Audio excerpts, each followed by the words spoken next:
नमस्कार। यूपी 9 बजे के साथ हाजिर हूं मैं अनुपम। प्रदेश की हर छोटी बड़ी खबरों को लेकर के उत्तर प्रदेश के मुख्यमंत्री योगी आदित्यनाथ की लोकप्रियता सोशल मीडिया पर हर दिन तेजी के साथ बढ़ती जा रही है। आज स्वदेशी ऐप कू पर उनकी फॉलोअर की संख्या 1 मिलियन पहुंच गई है। योगी आदित्यनाथ का अकाउंट कू पर फरवरी 2021 में खुला था, लेकिन 4 महीने में 10 लाख फॉलोअर्स हो गए हैं। उधर ट्विटर पर भी योगी आदित्यनाथ अखिलेश यादव से कई साल बाद आने के बाद भी फॉलोअर्स की संख्या में उनसे काफी निकल गए हैं आगे। और अखिलेश यादव ट्विटर पर जुलाई 2009 में ही आ गए थे, जबकि योगी आदित्यनाथ सितंबर 2015 में ट्विटर पर आए। फिलहाल उत्तर प्रदेश के मुख्यमंत्री योगी आदित्यनाथ ट्विटर पर अखिलेश यादव से 47,000 फॉलोअर्स आ गए हैं। तो यहां पर ट्विटर पर 14.2 मिलियन फॉलोअर्स और 4 महीने में 10 लाख फॉलोअर्स। और बातचीत करने के लिए अनामिका सिंह हमारी संवाददाता लखनऊ से फोन लाइन पे हमारे साथ जुड़ रही हैं। अनामिका, लोकप्रियता बढ़ने का एहसास ये आंकड़े खुद कर रहे हैं कि उत्तर प्रदेश में योगी आदित्यनाथ की लोकप्रियता कितनी तेजी के साथ बढ़ रही है। देखिए, लोकप्रियता का पैमाना आंकने के लिए आजकल सोशल मीडिया सबसे बड़ा प्लेटफॉर्म है, जहां पर हर किसी को अपनी बात खुल के कहने की आजादी है। अपने जो मॉडल नेता है, रोल मॉडल नेता है, जिनको आदर्श मानते हैं, इनके प्रति उनका प्यार जाहिर करना या नाराजगी जाहिर करना या अपनी बात खुल के कहना योजनाओं के जरिए, ये सबसे बड़ा माध्यम है। लेकिन इस माध्यम के जरिए भी उत्तर प्रदेश के मुख्यमंत्री योगी आदित्यनाथ ने बाजी मार ली है। पूर्व मुख्यमंत्री अखिलेश यादव से वो काफी ज्यादा आगे हैं ट्विटर के फॉलोअर्स के मामले में। और इस तरीके से योगी आदित्यनाथ ने ट्विटर के बाद कू की तरफ रुख किया अपना, तो कू पर भी 4 महीने में ही 10 लाख फॉलोअर्स हो गए हैं। यानी कि जो लोकप्रियता का पैमाना है सिर्फ ट्विटर पे ही नहीं, फेसबुक पे ही नहीं, बल्कि अगर आप देखें तो कू पर भी दिखाई दे रहा है, जहां पर सिर्फ 4 महीने में 10 लाख फॉलोअर्स हो गए। बेशक अभी जो कू ऐप है वो उतना ज्यादा पॉपुलर नहीं है, बहुत सारे लोग उसको जानते नहीं है या उस पर है नहीं, लेकिन जितने भी लोग कू पर हैं इस समय अगर प्लेटफॉर्म पर मौजूद है तो उसमें 10 लाख फॉलोअर्स ने योगी आदित्यनाथ को फॉलो किया हुआ है। और ये बताने के लिए बहुत बड़ी चीज होगी जिस तरीके से अगर देखा जाए बीजेपी के लिए या सरकार के लिए, क्योंकि योगी आदित्यनाथ सिर्फ यूपी के नेता नहीं है, यूपी के लीडर नहीं है, वो अलग अलग चुनाव में अलग अलग राज्यों में जाकर के जिस तरीके से बिल्कुल अनामिका, बहुत बहुत शुक्रिया आपका हमारे साथ जुड़ने के लिए और बातचीत करने के लिए। अनामिका सिंह हमारी संवाददाता बता रही थी कि किस तरीके से आंकड़े हैं और योगी आदित्यनाथ की लोकप्रियता लगातार बढ़ती जा रही है। बड़ी खबर लखनऊ से आ रही है। अपहरण और हत्या का खुलासा किया गया है। आगरा के शख्स का अपहरण और हत्या का एक पूरा मामला है। मृतक के बिजनेस पार्टनर समेत 5 आरोपी गिरफ्तार किए गए हैं। 21 जून को अपहरण कर 2 करोड़ की फिरौती मांगी गई थी। फिरौती की रकम न मिलने पर हत्या की वारदात को अंजाम दिया गया था। हत्या के बाद आरोपियों ने किया अंतिम संस्कार। एसटीएफ ने आगरा से आरोपियों को गिरफ्तार किया है।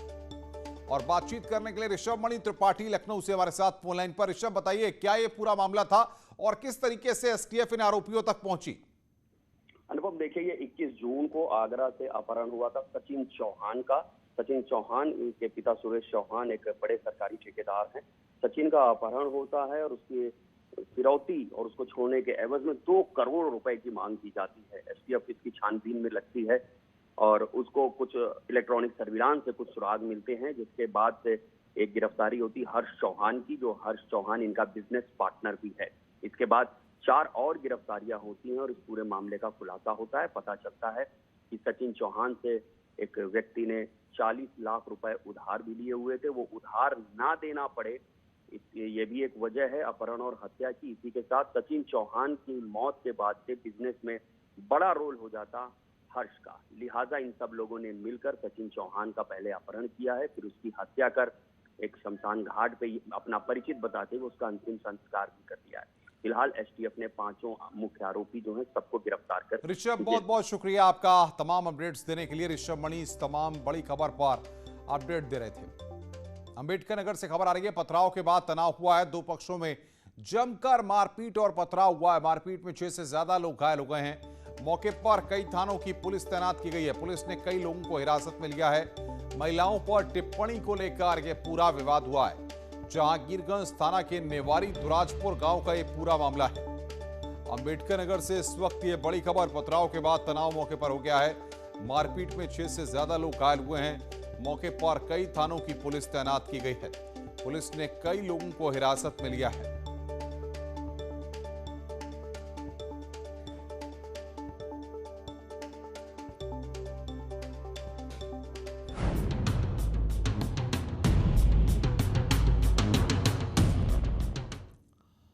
गाजियाबाद के लोनी इलाके में एक ही परिवार के 4 लोगों को गोली मार दी गई, जिससे 3 लोगों की मौत हो गई है, जबकि एक ही हालत गंभीर बताई जा रही है। खबर है कि कपड़ों का व्यापारी रईसुद्दीन के साथ 2 बेटों और पत्नी को गोली मारी गई है। इसमें रईसुद्दीन और 2 बेटों की मौत हो गई है, जबकि पत्नी की हालत गंभीर बनी हुई है। परिजनों का आरोप है कि यह हत्या लूट के इरादे से हुई है। वहीं उन्होंने इस बात से भी इंकार नहीं किया है कि इस घटना में कोई जानने वाला भी शामिल है।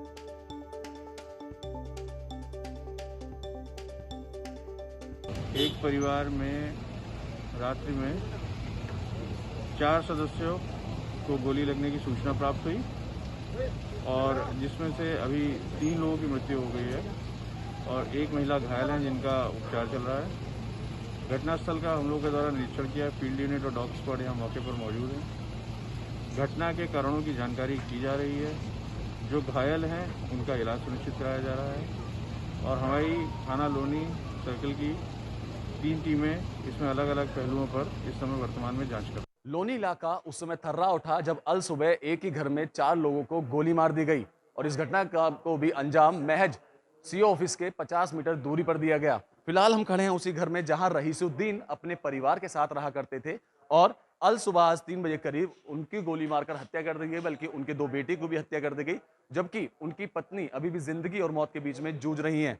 यहाँ तस्वीर आप देख सकते हैं किस तरीके से जहां तक भी आपकी नजर जाएगी इस घर में खून ही खून नजर आ रहा है। बताया यह जा रहा है कि छत के रास्ते बदमाश घर में दाखिल हुए और उसके बाद क्योंकि जिस तरीके से मकान बना हुआ है तो बदमाश पहले से इस बात को जानते थे कि घर में कहां कहां तिजोरी हैं, कहां कहां अलमारी हैं और सीधा बदमाश घुसते हैं। यहाँ जो बैठी हुई थी महिला पहले उनको गोली मारी जाती है, उसके बाद इस कमरे में घुसते हैं। उन्हें ये पता था कि इस कमरे में उनकी अलमीरा आदि रखी हुई हैं और ये अलमीरा तोड़ के यहां से लाखों रुपए की ज्वेलरी और कैश लेकर बदमाश फरार हो रहे थे। जब इस बात को लेकर जाग हो गई, जाग होने के बाद बदमाशों ने घर में जितने भी लोग उनके सामने आते रहे सभी को गोली मार दी, जिसमें कि रईसुद्दीन भी थे, उनके 2 बेटे और उनकी पत्नी भी थी। उनके जानकार मेरे साथ हैं। सर, सबसे पहले आपका नाम जानना चाहूंगा। मेरा नाम महराज मलिक। महराज जी, बताएंगे कौन कौन लोग थे जिनको गोली मारी गई? जी, ये हमारे हाजी रशीदुद्दीन साहब थे, उनके 2 बेटे हैं, उनकी वाइफ हैं और उनकी बहू हैं। जी 4 लोगों को गोली मारी। जी 4 लोगों को गोली मारी गई है और एक इंजर्ड है। बताया जा रहा है कि बड़े ही मिलनसार तरह के आदमी थे, व्यापार अपना करते थे, लेकिन जहां तक भी हम देखेंगे बदमाशों ने किस कदर घर में तांडव मचाया है वहां तक आपको खून ही खून नजर आएगा। उसके बाद का ये जीना मैं आपको दिखाता हूं। इस जीने के रास्ते बदमाश यहां से बाहर निकलते हैं और छतों से छत कूदते हुए यहां से फरार हो जाते हैं। लेकिन बड़ा सवाल ये खड़ा होता है कि जिस तरह का ये मोहल्ला बना हुआ है, क्योंकि बड़ा ही कंजेस्टेड सा ये मोहल्ला है, ऐसे में किसी अन्य आदमी की आने की उम्मीद तो बेहद ही कम यहाँ जताई जा रही है। वहीं परिवार का भी यही कहना है कि कोई परिचित है जिसने कि इस डकैती की वारदात को अंजाम दिया। बड़ा सवाल ये खड़ा होता है कि सीओ ऑफिस से महज 50 मीटर की दूरी पर इतने बड़े हत्याकांड को, डकैती की वारदात को अंजाम दिया जाता है और पुलिस मूक दर्शक बनी देखती रहती है। कैमरा पर्सन सन्नी गौतम के साथ अमित राणा, न्यूज़ 18 उत्तर प्रदेश।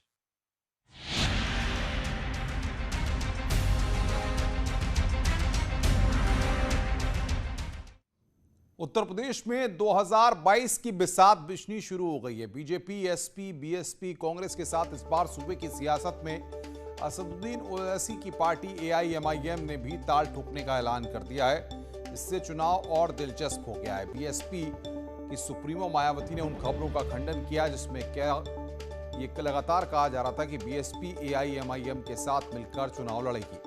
उसके बाद एआईएमआईएम के चीफ असदुद्दीन ओवैसी ने ऐलान कर दिया कि यूपी में उनकी पार्टी 100 सीटों पर उम्मीदवार उतारेगी। साथ ही ओवैसी ने कहा कि उनकी पार्टी ओम प्रकाश राजभर की भारतीय सुहेलदेव समाज पार्टी के साथ मिलकर चुनाव लड़ेगी। वहीं मायावती से गठबंधन के सवाल पर उन्होंने साफ किया कि गठबंधन के लिए किसी से बातचीत नहीं हुई है।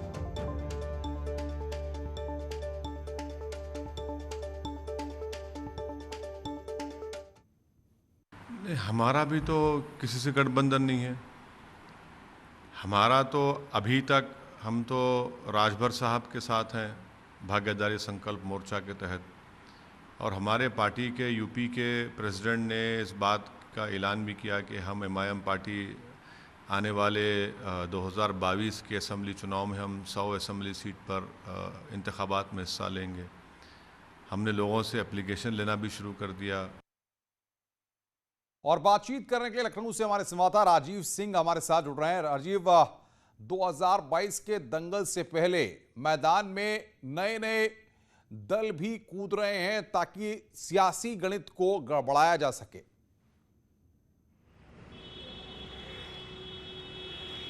यकीनन अनुपम, उत्तर प्रदेश में मिशन 2022 को देखते हुए जहां सपा, बसपा और भाजपा और कांग्रेस जैसे जो बड़े दल हैं वो लगातार युद्ध स्तर पर अपनी तैयारियां कर रहे हैं, वहीं एआईएमआईएम जैसी पार्टियां भी इस चुनाव में अपनी अहम भूमिका निभाने के लिए अभी से युद्ध स्तर पर तैयारियां करती नजर आ रही हैं, जिसके तहत ओवैसी ने ये ऐलान कर दिया है कि वो उत्तर प्रदेश की 100 सीटों पर अपना चुनाव लड़ेंगे और ये वो सीटें होंगी जहां पर अल्पसंख्यकों की संख्या ज़्यादा होगी और जहां पर उनके जीतने की संभावना ज़्यादा होगी। इतना ही नहीं, इस दौरान ओवैसी द्वारा लगातार पहले भी जो सुबसपा रही है, सुहेल देव पार्टी, उसके जो अध्यक्ष रहे हैं ओम प्रकाश राजभर, जो योगी सरकार में कैबिनेट मंत्री भी रहे हैं, उनसे कई राउंड की बातचीत उनकी रही है और लगातार उनसे गठबंधन का प्रयास जारी है। और अब उन्होंने ये ऐलान भी कर दिया है कि आने वाले चुनाव में सुबसपा और ओवैसी अपनी पार्टी के साथ चुनाव लड़ेंगे। और अब देखने वाली बात ये होगी कि उत्तर प्रदेश के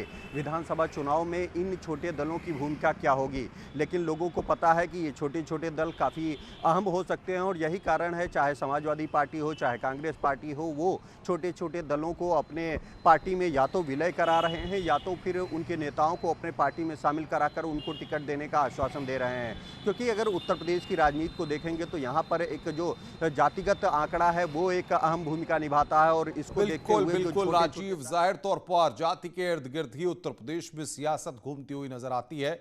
बहुत बहुत शुक्रिया आपका हमारे साथ जुड़ने के लिए और तमाम अपडेट्स देने के लिए। बड़ी खबर राजधानी लखनऊ से इस वक्त आ रही है। आजम खान पर ईडी का शिकंजा। ईडी ने मांगी जौहर यूनिवर्सिटी से जुड़ी जानकारी। ईडी ने डीएम से 5 बिंदुओं पर जानकारी मांगी है। जमीन की खरीद फरोख्त की जानकारी मांगी गई है। जौहर यूनिवर्सिटी के चांसलर हैं आजम खान। जौहर ट्रस्ट पर अब तक हुई कार्रवाई की भी जानकारी मांगी गई है। इस वक्त सीतापुर जेल से लखनऊ के मेदांता अस्पताल में भर्ती हैं आजम खान और ईडी ने उन पर शिकंजा कसा है। ऋषभ मणि बातचीत करने के लिए हमारे साथ फोन लाइन पे जुड़ रहे हैं। ऋषभ, क्या अपडेट मिल पा रहा है आपको? अनुपम, देखिए, आजम के खिलाफ 80 से ज्यादा मुकदमे दर्ज हैं, अलग अलग धाराओं के, अलग अलग मामलों के। जो एक ये अहम मामला है, ये जो उनकी यूनिवर्सिटी है, मोहम्मद अली जौहर यूनिवर्सिटी है, उसकी जमीन की खरीद फरोख्त को लेकर के है। जमीन जो आवंटन हुआ था उसको लेकर के है। और इसमें ईडी ने, इन्फोर्समेंट डायरेक्टरेट ने डीएम रामपुर से 5 बिंदुओं पर जानकारी मांगी है कि क्या जब जमीन खरीदी गई थी जौहर यूनिवर्सिटी के लिए, उस वक्त सभी नियम कायदे कानूनों का पालन किया गया था। जो सरकारी लाइबिलिटी थी, क्या उन लाइबिलिटीज को पूरा किया गया था। और आजम खान और उस यूनिवर्सिटी से जुड़े तमाम पेपर्स भी ईडी ने तलब किए हैं। तो ईडी वो संस्था है जो कि करोड़ों के घोटाले की या मनी लॉन्ड्रिंग की तमाम चीजों की जानकारी करती है। तो ऐसे में ईडी ने जब ये रामपुर डीएम से जानकारी मांग ली है तो मान के चलिए कि मोहम्मद अली जौहर यूनिवर्सिटी से जुड़े जमीन आवंटन के मामले में कहीं कोई बड़ा घोटाला हो सकता है, जिसकी जानकारी अब ईडी ने मांगी है। और ईडी इन जानकारियों के बाद क्या कार्रवाई करती है ये देखने वाली बात होगी। फिलहाल आजम खान की मुश्किलें जरूर बढ़ जाएंगी। ऋषभ, बहुत बहुत शुक्रिया आपका हमारे साथ जुड़ने के लिए और तमाम अपडेट्स देने के लिए।